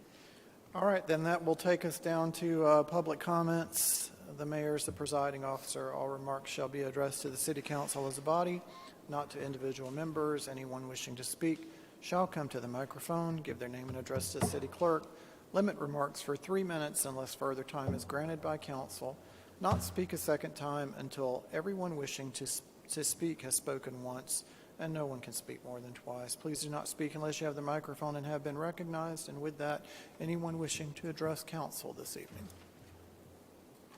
Anyone? All right, come on up here. I will be the timekeeper, and at 3 minutes, I will cut you off and be abrupt. I just warned We don't people have a clock. beforehand. We don't have a He clock. just screams We don't have a real clock here. loud. He just says, 3 "Time's up." minutes. Yes, he is that mean. Okay, I'm not mean. I just so you're just gonna say, I was gonna say you gotta be quiet now. can we agree on maybe a gesture? He I has just an air can't say- horn. But, okay, that's cool. I've timed this, so All I'm right. good. Okay, well, good evening, esteemed mayor and members of the Chamblee City Council. I am Dr. Melody Kelly, a councilwoman in the city of Sandy Springs. Boy, this was a great meeting. And first of all, let me congratulate you on this beautiful facility. I just stood outside for at least 5 minutes just looking around. This is great. I've seen it, social media, newspapers. This is beautiful. That's not why I'm here. Even though the PTV conversation was really interesting and Milton scared us too. So let me also say that. I am actually here because I want to invite you, your organization, and your broader community to the Sandy Springs, our very first Juneteenth signature event, which is going to be on Wednesday, June 19th. Let me give you my thinking here. Like many of our perimeter cities, you all have taken the bold step, I think, couple years ago, of declaring June 19th an actual city holiday for the city of Chamblee. So I want to welcome you all to come, next door and celebrate your holiday with us. Let me tell you a little bit about the event. This year's event, one of few actually held on the holiday, which is a Wednesday at 5 p.m., is a partnership between the cities of Sandy Springs and Dunwoody, your other neighbor. It showcases 3 spaces on our City Springs campus, which is similar to this, but this is really great. It'll feature a stage production inside our Performing Arts Center, an immersive digital art, augmented reality exhibition in the lobby, as well as a variety of family-friendly festival-like activities on our city green. For years, I have watched and admired your city and your commitment to acknowledging, uplifting, and preserving the many cultures that call Chamblee home. One example that comes to mind is this international night market. Hello, everybody has been talking about that. Great job. My fellow elected leaders, it's not often that our nation adds a holiday, and it offers us an opportunity to do something fresh, new, and different. I am here in that spirit. I have 6 invites. Think about it. All right, I'm good? Okay. All right, Thank you, cool. Dr. Kelly. Yeah. Okay, cool. Can I hand this? Is that for? See, I studied.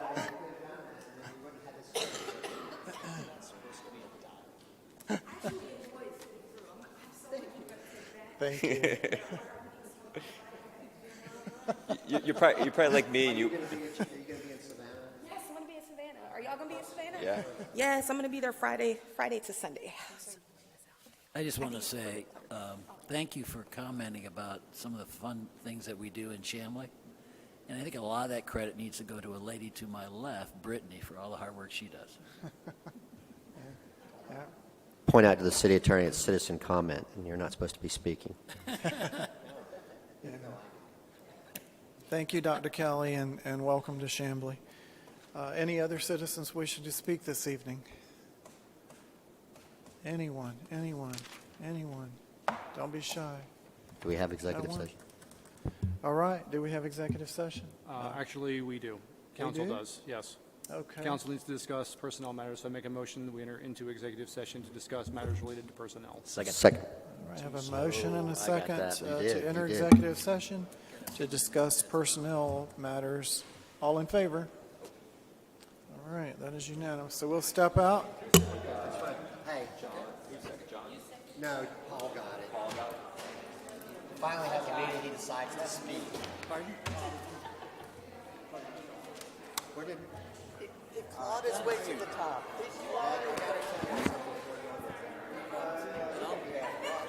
We're already in it.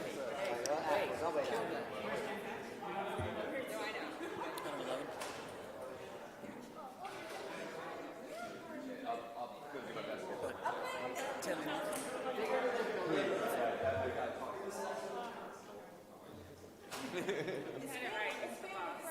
know, but, I know.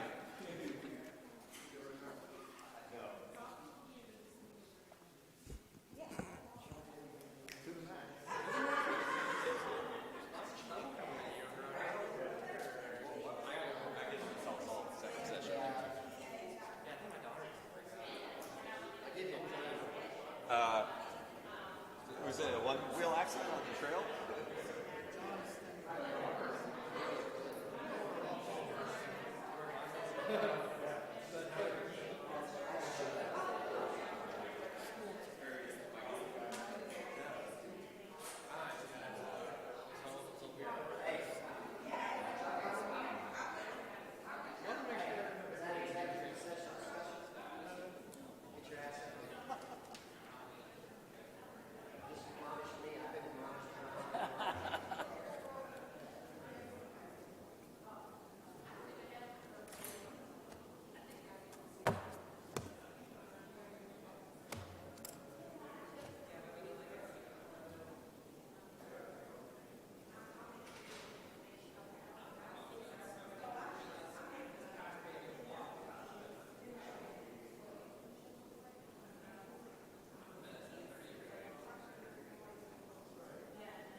Whole laptop right What here. we're talking about is we're going to change it so that the presentation runs off of the podium. I like that.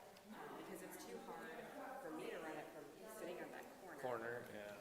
And I know John used to run it, but it was Right. even kind of hard for him. But he had a dual screen at that position. Yeah, So here, at least you can see and you can see. absolutely. I And like you can that. see. Yeah. Because it's way too, yeah, it's way too hard. So anybody who presents from the, I like that. Yeah, and we just have a standing computer that they could just, that we would just plug in and it would run the presentation. Yeah. we need a bar stool, that's what we need. We do? Our first city council meeting. No. Oh, we have that. Well, he meant like Oh, for no, when he's up here for an hour. Yeah, just because I just feel more comfortable. Because I always shift, you know. and I feel like my posture's not good because I'm looking down at the screen and then, you know. The first meeting that we had in this building, I was at the finale. I remember that. That was long. We had like 15 in Jid night was that night. Wait a minute. That might have been one of your first Yeah. council meetings with us. The first couple of them. I was here for like an hour and a half standing here. Oh, Did you have comfy shoes on? I don't remember. I remember. Probably. Yeah, I'm pretty sure John was like, "I'm so sorry," but also I'm not sorry because I made you do it. I was so tired the next day because there was like it was 8 separate agenda items, including the budget. And it was their first meeting in here. There was budget, there was like all of those special services districts. There was, I remember this. I don't even remember everything that was on there. But it was so much work to get it all done. And then on top of we just finished this building. Yeah. It was like, we gotta get it done. Yeah, I was looking at this, I was like, I'm gonna drink. Just come up with my old fashioned, what the, Push this button, and the fan comes up. yeah, it's like a couple thousand. It's all good. Thank you. All right, I'm gonna go home before I'm a menace to society on the road. Same. Yeah, before you ask me a question.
two things that need to be on the agenda for Tuesday.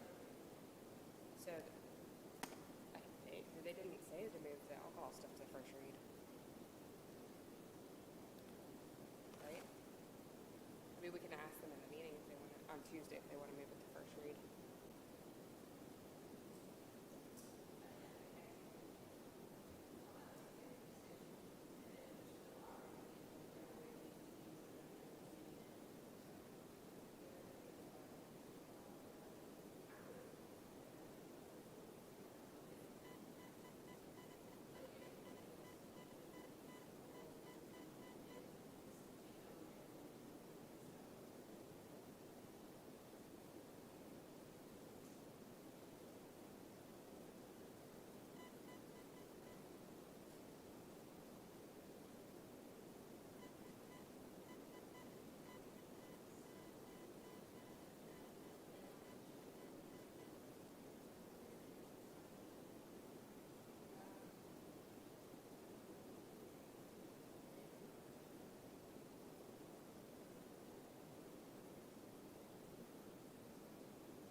once the meeting, once the camera goes off, that's when I want to know, when the camera goes off. It never goes off. That's the thing. Huh?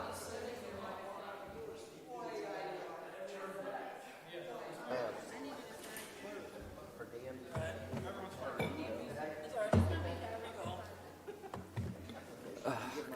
Motion to exit executive session? Second. Motion and a second to exit executive session. All in favor? Second. That is unanimous, and we are out of here. That's it. I don't have my, everybody gather around. Tell me what to say. John Mesa's pregnant. Oh, she's For your benefit.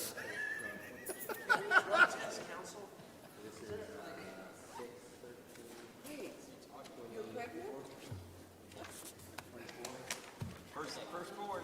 John's gonna have a baby. Not the